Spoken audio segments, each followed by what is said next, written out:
Afin de lutter contre les déserts médicaux, une mairie de Dordogne offre désormais 500 € par mois et le financement d'une partie du cursus de médecine à un étudiant pour qu'il devienne le médecin de la ville. Les déserts médicaux, c'est un sujet que connaît bien notre invité, le docteur Touchatou. Bonjour docteur. Bonjour Estelle, bonjour à tous. Effectivement, je suis le médecin attitré de Saint-Gouvier-sur-Bardon. Vous connaissez sans doute, c'est là que se passe le critérium Lucien Mouchet. Estelle, vous savez, on ne le présente plus, Lucien. Oui, on va le présenter nous quand même, parce que tout le monde n'est pas calé en cyclisme. Ah non, c'est pas du cyclisme, il a été double champion de France de lancer de charentaise, Perico. Ah oui, le lancer de chaussons. Non, lui, il lançait des vraies charentaises, des femmes qui habitent en Charente.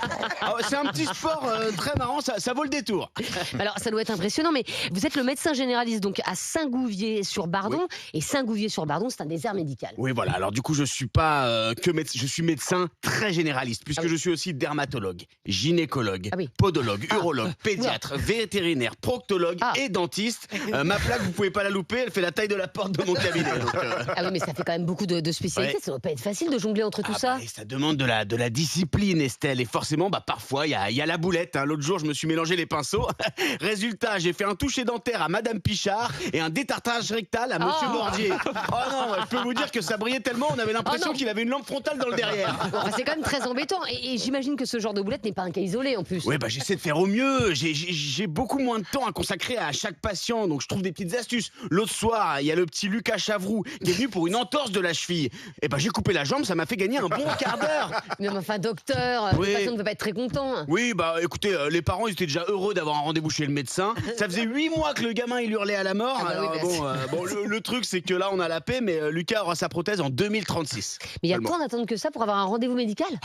Oui. Tenez, il y a quelques mois, je devais recevoir la petite Pichon là pour lui prescrire sa pilule. Et vu le temps d'attendre pour obtenir une consultation, finalement, je l'ai vu pour la faire accoucher. Non, enfin, c'est très grave, docteur. Oh, mais non, il y a aussi des avantages. Comme je fais aussi veto, hier, j'étais chez un agriculteur pour un vélage.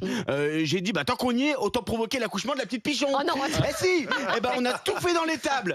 Comme ça, on a fait d'une pierre deux coups, même 3 coups, parce qu'à la mairie, ça leur a fait une crèche de Noël animée. Ils étaient contents. Tout le monde était heureux. Bon, c'est une très belle histoire. J'aime beaucoup. Comment s'appelle l'enfant? Non, le veau s'appelle Mathéo et le bébé Cacahuète. On s'est un peu planté sur le prénom.